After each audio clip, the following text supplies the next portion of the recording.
How many South Africans do you know? I've met a few. So have I. Not sure they'll be listening though. Welcome to This Week, Those Books Aloud. I'm Rashmi Roshanlal. And I'm Michael Macy. This Week, Those Books is now in 112 countries, but there's only one we're looking at today, the Rainbow Nation of South Africa. It's having a watershed election 30 years after its very first fully representative election at the end of apartheid. But South Africa is in a rather downbeat mood, and so is its governing party, the African National Congress. And far too many South Africans live with the reality that, in the words of the World Bank, it is the most unequal country in the world. And isn't there also high unemployment? Yes, and crime, and an electricity crisis, and government corruption scandals. Oof. Well, what's in the reading pile this week? Well, we got 3 books, and they give us a sense of the lingering shadow of apartheid. It's the Afrikaans word for apartness or legal segregation of the non-white majority, and it ran from 1948 for about 50 years. So that's what we'll be looking at.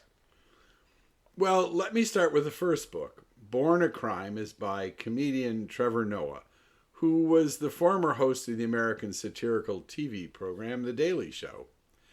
It's a best-selling true story of growing up biracial in a country where the white man was born to rule.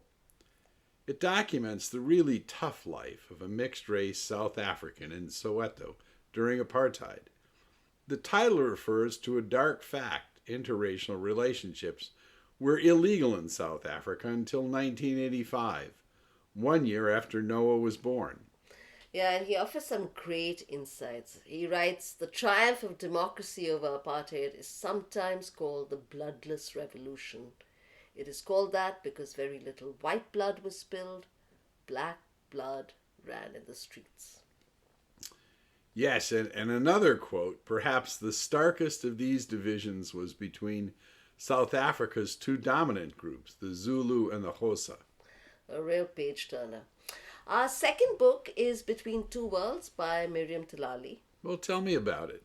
Well, it's the first English language novel by a black woman to be published in South Africa, but it's semi-autobiographical. So this is practically oral history disguised as fiction.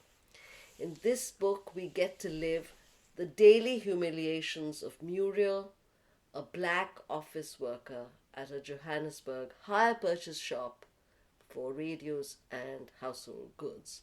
And we cringe at the pass system, the segregated office washrooms, the public transport system, and the drinking fountains.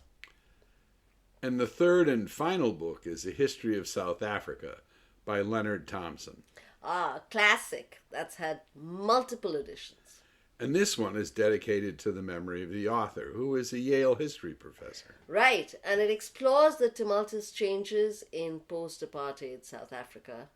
And what I thought especially insightful was the point it makes about how slavery created by far the most significant divisions in society, and how it was rooted in the fact and the threat of violence.